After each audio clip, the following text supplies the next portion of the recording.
오늘도 우리 하나님께서 우리를 다 감찰하고 계신 줄로 믿으시길 바랍니다.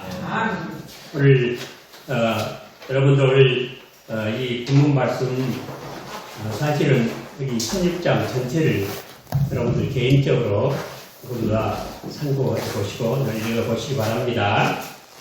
문제 발단이 뭐냐면은 지금 아브라함이 아들이 없어가지고 나이가 85세인데 아들이 없어가지고 75세 된 사라가 자기 여종 하가를 통해서 아들 낳아라 그렇게 해서 드디어 하갈이 임신을 하게 됐습니다. 근데 그 가정에 문제가 생겨났습니다. 그 문제가 뭐냐면 우리 4절 5절 말씀 한번 보실까요? 4절 아브라함이 하갈과 임신하였더니 하갈이 잉태하며 그가 자기의 잉태함을 깨닫고 여주인을 멸시합니다. 사례가 아브라함에게 이르되 나의 많은 여분 당신이 바다에 옳도다. 그가 나의 여종을 당신의 품에 뒀거늘 그가 자기의 잉태함을 깨닫고 나를 멸시하니 당신과 나 사이에 들어와서 판단하시기를 바랍니다. 하갈이 잉태를 했다고 자기 속에 애가 든 걸 깨닫고는 그때부터 여주 사례를 멸시를 했다. 이 참 가짜는 일이 생겨났어요. 절대로 가정에 이런 일이 있으면 안 됩니다. 우리 기독교 가정은 한마디로 모노가미, 폴리가미가 아닙니다. 즉 말하면 일부 일처주의지, 일부 다처주의나 또 다우일처주의 그런 게 아닌 것입니다. 오직 하나님께서 우리 가정을 주실 때는 한 사람, 나눌 수 없는 영원한 언약으로 하나님 앞에 약속한 한 가정, 일부 일체주의가 우리 기독교 가정입니다. 이것이 여러 힘으로 말미암아 평화롭던 아브라함 가정에 이렇게 불화가 찾아오고 갈등이 생겨나고 그런 일이 생기게 됩니다. 하갈이 잉태를 했다는 것을 깨닫고 여주 사례를 멸시했다. 여러분 무슨 생각이 듭니까? 거지가 벼슬하니까 뭐가 거지가 안 보인다, 사촌도 눈에 안 보인다고 그런 말 생각나죠? 요즘 말로는 그런 말 있어요. 과장 되더니 카페 줄도 따로 서더라. 그런 말 있고요. 부하가 부장이 되더니 업무 외에는 자기에게 말 걸지 말라 하더라. 요즘 말로 그런 말이 있다 그래요. 부하가 부장이 되니까 갑자기 부장이 됐어요. 그러니까 자기 선배였던 상관됐던 사람에게 업무 외에는 말 걸지 말라고. 그런데요. 그 사람이 뭐가 중요하냐면 뭔가 권력을 얻었다, 지위를 얻었다. 그런데 인격을 갖추지 못한 게 문제예요. 지위를 얻는 것도 중요하지만 뭔가 지식을 얻는 것도 중요하지만 인격을 갖춘다는 것이 아주 중요합니다. 그래서 우리 예수님은 천지를 주신 하나님이심에도 불구하고 아주 낮고 천한 겸손한 모습으로 그렇게 오셨습니다. 우리 믿는 사람들은 우리 예수님을 항상 본받아야 될 줄로 믿습니다. 우리 속에 내가 좀 뛰어나다, 남보다 낫다 싶을 때 내 속에서 하갈이 살아나는구나 이런 생각을 가지시길 바랍니다. 비단 여러분들에게만 하신 말씀이 아니고 내 자신에게 이 말씀을 하고 있습니다. 그래서 우리는 어디까지 겸손해야 되고 또 이번에 우리 수아가 미국에서 아주 좋은 점수를 얻었어요. 그 교수가 평가를 했는데 very solid A 아주 견고한 A 학점을 받았다. 그 학교가 이 매스메티컬 사이언스 그 수학과학 아주 그 전문 학교인가 봐요. 뉴저지 대학교 거기에서 아주 견고한 A 학점이다. 이 학점 100점 만점에 98.3을 받았다. 아주 극찬을 했더라고요. 그래서 제가 우리 수아에게 그럴수록 그 무엇을 지식을 얻고 지위를 얻는 것이 중요한 게 아니고 인격을 갖추는 것이 더 중요하다. 하갈은 권력은 얻었지만 인격을 갖추지 못했어요. 인격은 그냥 종이에요. 근데 어마어마한 권력을 얻었어요. 아들을 낳으면은 아브라함의 그 후계자가 누가 됩니까? 자기 아들이 될 것이고 또 하나님께서 가나안 땅을 주시겠다고 하셨는데 가나안 땅에 주가 되면은 누가 권력을 잡아요? 하갈이 권력을 잡을까요? 이제 자기 아들이 권력을 대신 물러받을 것이고 그런 생각을 하니까 갑자기 교만해지고 권력은 얻었는데 인격을 얻지 못했어요. 그래서 여주인을 멸시하다가 쫓겨나게 된 것입니다. 여러분 우리가 이런 점을 항상 명심하시고 깊은 교훈을 좀 얻을 수 있기를 바랍니다. 제가 이것을 가지고 내가 컴퓨터에 물어봤어요. 이것이 어떤 교훈을 주느냐. 나는 이 거지가 배설하는 것에 대해서 얘기를 했더니 그 좋은 생각을 했다고 그러면서 알아가기를 위한 많은 교훈을 주었어요. 그거 하나만 가지고도 설교하고도 남게끔 많은 것을 제가 배웠습니다. 남 얘기할 것이 아니고 내 자신부터 이것을 배워야 됩니다. 예수 믿는다고 하면서 뭐 좀 배웠다고 하면서 뭐 좀 얻었다고 하면서 인격은 전혀 갖추지 않고 지위만 얻는 사람은 문제죠. 하나님은 그런 사람을 쫓아내십니다. 하갈처럼 우리 언제나 내가 그런 생각 들 때 내 속에 하갈이 살아나는구나 생각을 하시고 더욱더 예수님처럼 예수님 본받아서 겸손에 청렴한 우리 모두 되시기를 축원합니다. 근데 하갈이 이렇게 쫓겨나가지고 이제 나가서 이렇게 도망에서 광야에서 도망치니까 광야에 가면 어디로 가겠죠? 셈 곁으로 가겠죠. 셈 곁에서 이렇게 울고 있었어요. 그런데 그때 갑자기 누가 나타났죠? 여기 7절에 한번 보실까요? 여호와의 사자가 광야 이 셈곁 숲길, 이 술길 샘물 곁에서 그를 만나있습니다. 여호와의 사자는 한마디로 모든 성경학자들 해석이 이거예요. 하박국 1장 13절 유일 예배를 제외하고 구약에 나타난 여호와의 사자는 성육신 이전의 예수 그리스도가 성육신 이전의 성자다. 그렇게 말합니다. 여러분 앞으로 성경 구약 읽으실 때 여호와의 사자가 나타나면 여러 번 나타납니다. 여호와의 사자가 어떤 분인가를 한번 보세요. 그 여호와의 사자라고 했다가 또 여호와라고 해요. 모세가 처음에 하나님 만났을 때도 그랬죠. 그리고 기드온도 그랬고 여러 번 나타납니다.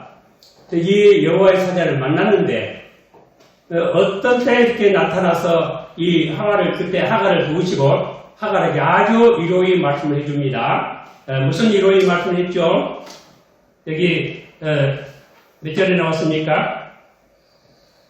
여기 10절, 11절 한번 보실까요? 여호와의 사자가 또 그에게 내가 내 손으로 크게 번성하여 수가 많아 셀 수 없게 하리라. 여호와의 사자가 또 그에게 이르되 내가 잉태하였은즉 아들을 낳으니 그 이름을 이스마엘이라 하라. 이는 여호와께서 내 고통을 들으셨음이니라 라고 말씀을 하십니다.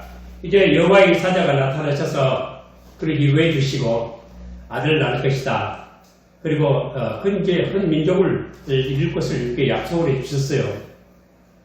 우리가 여기서 배울 것 두 가지. 여호와의 사자가 왜 나타나셨는가 하는 점이요. 첫째는 어디에서 나타나셨는가? 어디에서 나타나셨죠?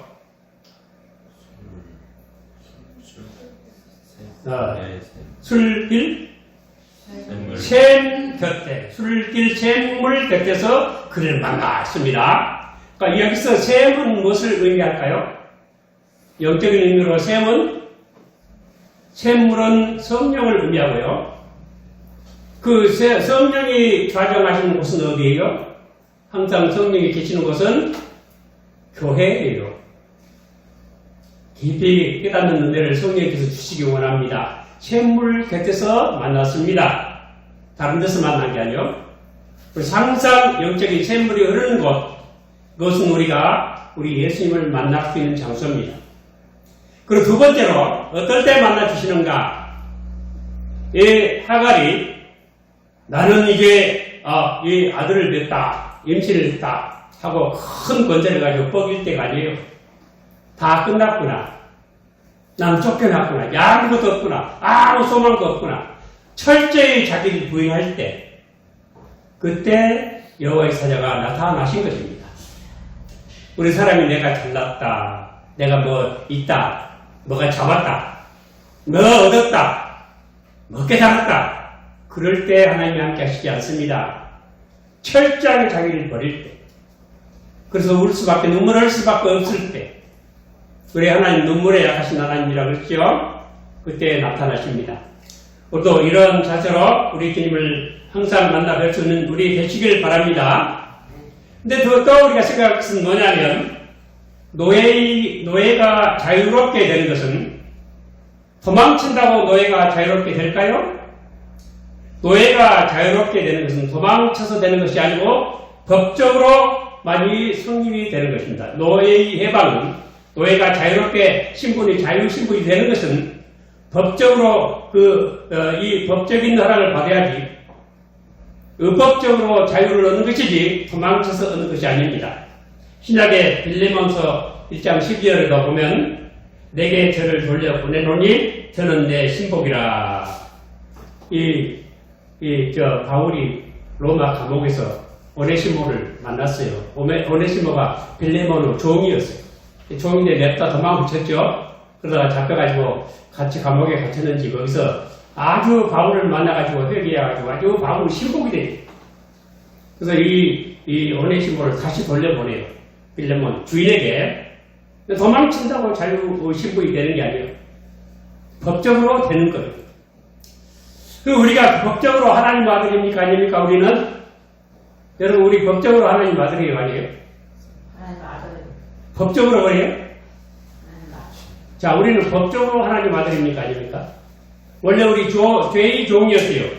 로마서 6장 16절에 너희 자신을 종으로 들여 누구에게 순종하든지 그 순종함을 받는 자의 종이 되는 줄을 너희가 알지 못하느냐? 혹 죄의 종으로 사망에 이르고 혹은 순종의 종으로 의에 이르느니라 했습니다.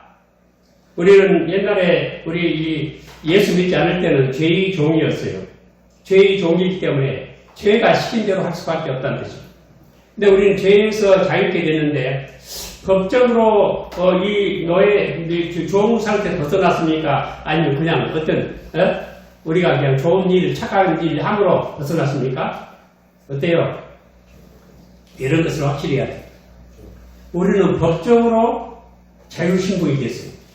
아시겠어요? 그럼 우리가 법적으로 자유신분이 됐다. 순종의 종이 됐다. 하나님의 자녀가 됐다. 그 법적으로 이런 하나님의 자녀가 되는 것은 어느 시점일까요? 그 어느 서정 9단계에서 언제 그렇게 됐을까요? 언제 그렇게 됐어요? 성화. 네, 성화 또. 칭의. justification, 정당함. 법적으로 정당하다는 뜻이에요, 이게. 그래서 그 로마 천주교에서는 우리가 법적으로 칭의를 얻을 때 하나님이 우리를 의롭다, 죄를 의롭다 하실 때 그 사람이 진짜 의롭기 때문에 의롭지, 의롭지도 않는 사람을 의롭다 한다 그러면 하나님이 불의한 게 아니냐? 그래서 우리가 의롭담을 받을 때 우리가 그 칭의를 우리가 주입을 받아서, 의를 주입받아서 우리 자신이 의롭게 됨으로 의롭다 한다 하는 식으로 설명을 합니다. 근데 우리 이 프로테스탄트에서는 그걸 칭의와 성화를 완전히 구분합니다. 이 칭의와 성화를 어떻게 구분하냐면 6가지 구분하는 방식이 있어요.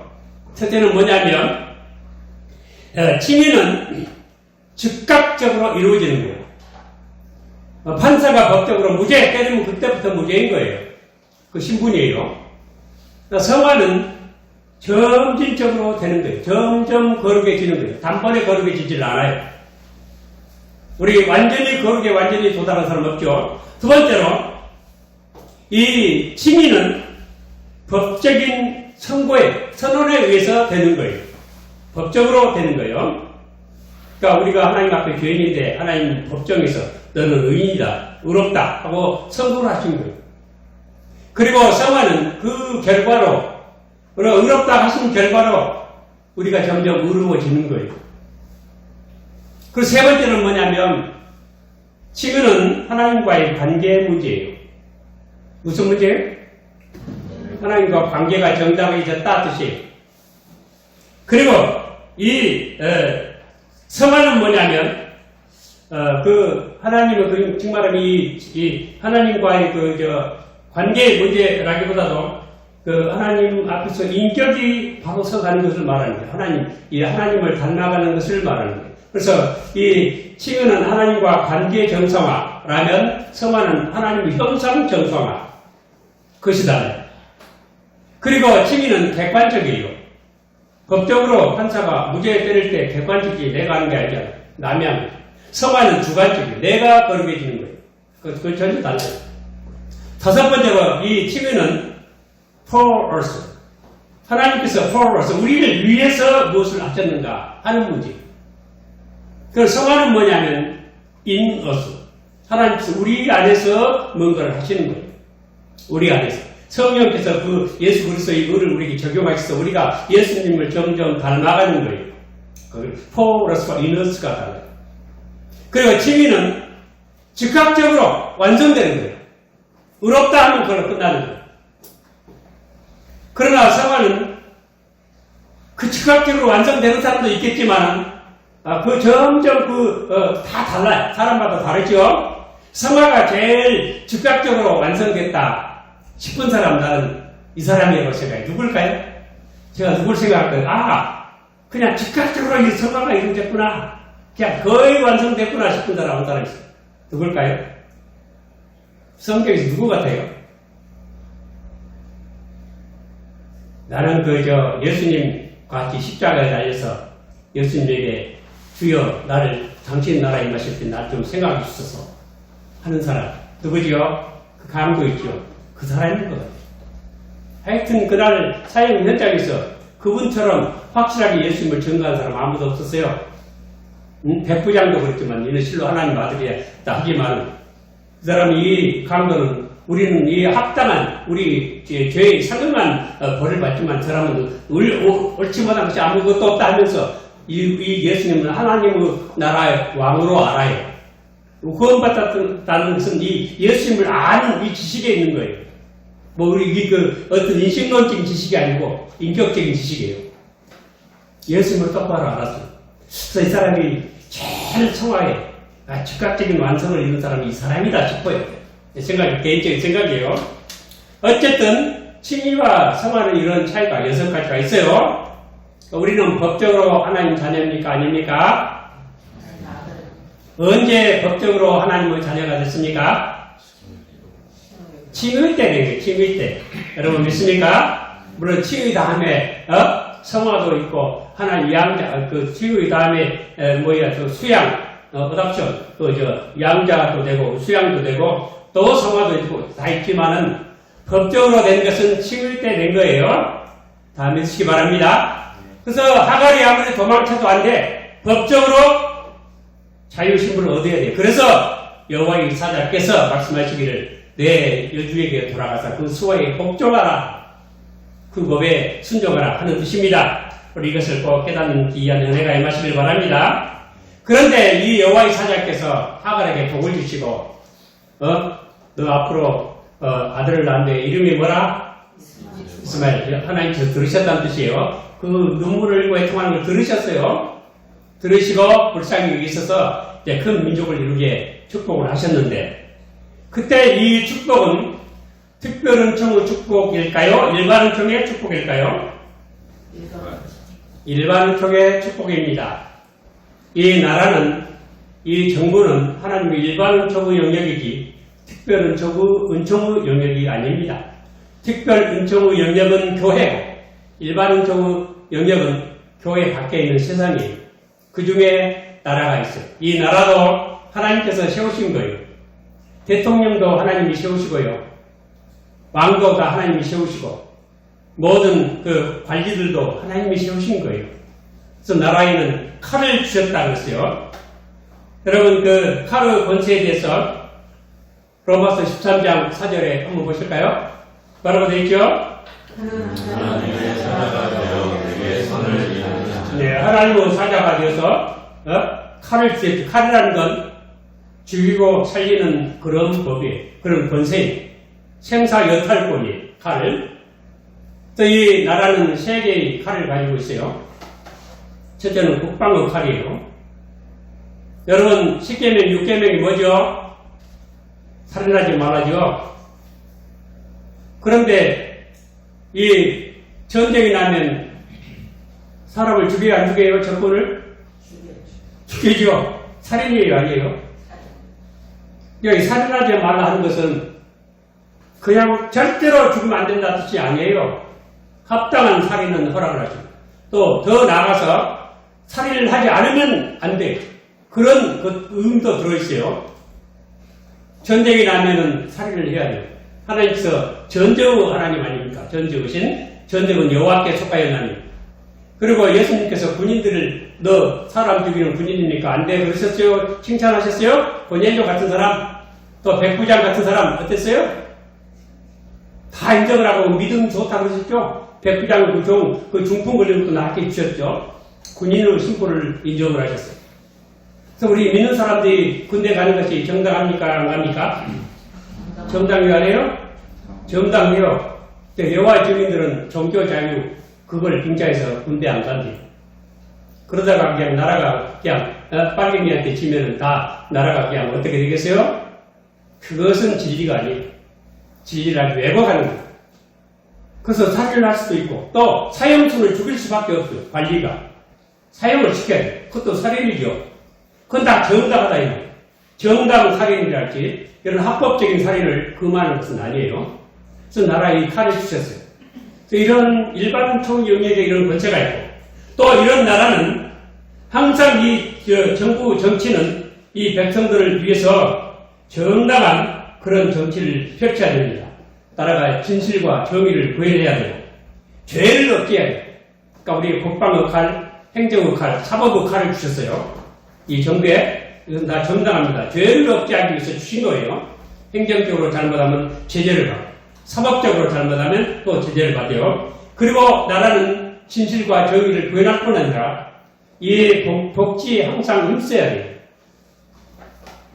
예레미야 22장 13절로 16절에 보면 불의로 그 집을 세우며 불공평으로 그 다락방을 지으며 그 이웃을 고용하고 그 국가를 주지 아니하는 자에게 화 있을진저 그가 이르기를 내가 나를 위하여 광대한 집과 광활한 다락방을 지으리라 하고 자기를 위하여 창을 만들고 그것에 백향목으로 입히고 붉은 빛으로 칠하도다. 내가 백향목으로 집짓기는 경쟁함으로 왕이 될 수 있겠느냐. 내 아비가 먹으며 마시지 아니하였으며 공평과 의리를 행치 아니하였느냐. 그때 그가 형통하였었느니라. 그는 가난한 자와 궁핍한 자를 진언하고 형통하였나니 이것이 나를 아는 아니냐. 여호와의 말이니라 했습니다. 하나님을 아는 사람이 이번에 대통령 되라고 우리 모두 기도하시기를 바랍니다. 하나님을 아는 사람은 어떻게 합니까? 그냥 권력을 가지고 모든 이권을 가지고 농락을 하고 내배배면 그만이다 하고 국민들 무시하고 억울한 일 당하게 하고 사람 평가해요. 그러면 안 됩니다. 여러분 6.3 선거에 우리 크리스찬들은 이것을 알아야 돼요. 내가 어느 정당 지지한다. 그건 잘못됐어. 나는 어떤 원칙을 지지한다. 그걸 따라가야 돼요. 그 정당을 지지하면 그 정당이 잘못돼도 무조건 지지하는 거예요. 자, 그 우리나라에는 참 불행하게도 한 정당에서 나온 대통령이 5명이나 감옥에 간 사람이 있어요. 그런데도 크리스찬들이 무조건 지지를 해요. 어떤 정당인지 지지하는 건 좋지만 그 정당이 내가 지지하는 정당이 잘못되면 잘못됐다고 이 건열한 비판을 할 수 있어야 돼요. 이것이 우리 크리스찬의 사명이에요. 그러니까 무조건 무슨 당 찍어라. 그건 크리스찬의 입장이 아닌 것입니다.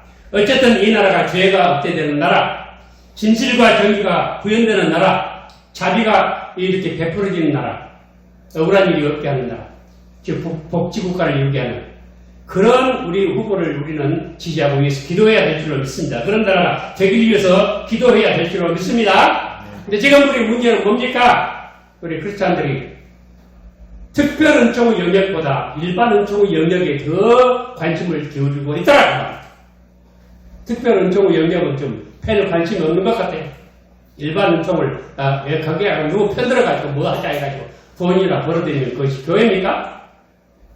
여러분 그래서 교회가 지금 이렇게 이 교세가 약해진 것입니다. 우리는 기업을 잘 감찰해서 우리도 하나님께서 여호와의 사자가 이렇게 허락하신 일반 은총의 영역, 우리 나라를 위해서도 좋은 나라 되기 위해서 기도하시고 우리 이번 선거도 좋은 지도자 달라고 기도하시길 바랍니다. 그리고 우리 크리스찬의 입장을 확실하게 지키시기 바랍니다. 어떤 당이 아닙니다. 우리 어떤 원칙입니다. 이것을 잘 깨달아야 되겠습니다. 그 다음에 이제 하가를 이렇게 감찰하시고, 이렇게 하나님께서 하가를 돌아보시고 감찰하시다. 이렇게 하나님께서 늘 보셨는데, 첫째는 그 샘물 곁에서 보셨다는 점, 이 교회를 통해서 보셨다는 점이고, 이렇게 또 이 겸손하게 철저히 자기를 부정하실 때 하는 것인데, 지금도 하나님은 우리를 감찰하신 줄로 믿으시기 바랍니다. 지금 이 자리에 예배하는 자세가 어떤가? 감찰하실까요? 안 하실까요? 잘하십니다. 우리 서기는 마음에 하나님 모시길 원하는 그런 자세가 딱 돼 있어요. 하나님 기뻐하실 것 같아요. 그런 자세로 예배하시기 바랍니다. 하나님 말씀 잘 배우시기 바랍니다. 그런데 그 역대하 16장 9절에 이런 말씀이 있어요. 여호와의 눈은 온 땅을 다 같이 한번 봉독해 보실까요? 여호와의 눈은 온 땅을 두루 감찰하사 전심으로 자기에게 향하는 자를 위하여 능력을 베푸시나니 그에게 주었습니다. 당시 이 말씀 누구에게 했냐면요, 아사왕에게 했어요. 아사왕은 남왕조 유다왕의 3대 성군 중에 한 사람이에요. 아사왕하고 그리고 13대 히스기야 왕하고 16대 요시야 왕 3대 성군이라고. 북왕조 이스라엘은 성군이 한 사람도 없어. 다 악한 왕이에요. 하나님 잘 섬겼어요. 근데 이분이 10년 됐을 때, 즉위 10년 됐을 때 몇 마음 군대가 100여 명이요. 많은 병거를 끌고 쳐들어왔어요. 하나님과 우리는 약하고 그들은 강한데, 이 약한 사람, 강한 사람에게 편들을 줄 사람은 하나님밖에 없습니다. 기도했죠. 그래서 전쟁이 이겨서 10년. 그리고 그 후로부터 철저하게 하나님을 믿어요. 그래서 아주 선한 왕이에요. 35년 될 때까지 전쟁이 없었어요. 근데 이 즉위 35년, 그러니까 25년간 전쟁이 없었어요. 근데 그때 이스라엘의 그 북왕조에서 이스라엘 왕이 바하사가 쳐들어옵니다. 바하사가 쳐들어오니까 왕궁에 있는 곡간, 성전에 있는 곡간의 은금을 다 털어가지고 이 아람 왕 베나다에게 보내면서 우리 좀 도와주세요 보냅니다. 그러니까 하나님을 언제든지 섬기지 않고 우상 숭배하는 나라에 이 은금을 갖다 바치고 도움을 구했어요. 그것을 보고 선지자 하나님가 와가지고 책망을 합니다. 여호와의 눈은 온 땅을 두루 감춰서 전심으로 자기 향하는 게 능력을 베푸시는데 아람 왕에게 그렇게 은금을 보내고 도움을 청해? 그렇기 때문에 앞으로 전쟁이 계속 있을 것입니다. 이렇게 선포를 해요. 25년 만에 전쟁이 이렇게 났는데 25년 전 전쟁이 없었는데 앞으로 전쟁이 있을 것이다. 그래서 그 후로부터 그러니까 화가 나가지고 그 선지자를 목에 가뒀죠. 이 마지막으로 이 아사왕이 이 3대 왕이 이렇게 잘못했어요. 자, 여러분들 하나님은 누구를 감찰해서 능력을 주십니까? 이 아람 왕과 연합을 해서는 안 됩니다. 즉 우상 숭배자들과 연합을 해서는 안 됩니다. 오늘날 교회가 그냥 큰 소리 치는 교회들이 지금 누구를 지지하고 누구 정당을 지지할 때 그 뒤에 통일교도 있고 신천지도 있고 주술 미신들 무속신앙들과 연합이 되어 있어요. 겉으로는 아닌 것 같지만 속으로는 딱 짜고 같은 보조를 맞춰 나가는 거예요. 전심으로 하나님을 섬긴다고 할 수 있겠습니까? 전심으로 자기에게 향하는 자를 위하여 능력을 베푸신다 하셨습니다. 오늘날 교회는 이것이 문제입니다. 우리 하나님 지금도 감찰하십니다. 우리 전심으로 하나님만을 바라보고 큰 능력을 얻어서 사탄 마귀의 모든 세력을 쳐서 이기는 우리 믿음의 사람이 다 되시기를 오늘 주님 이름으로 축원을 드립니다. 아멘.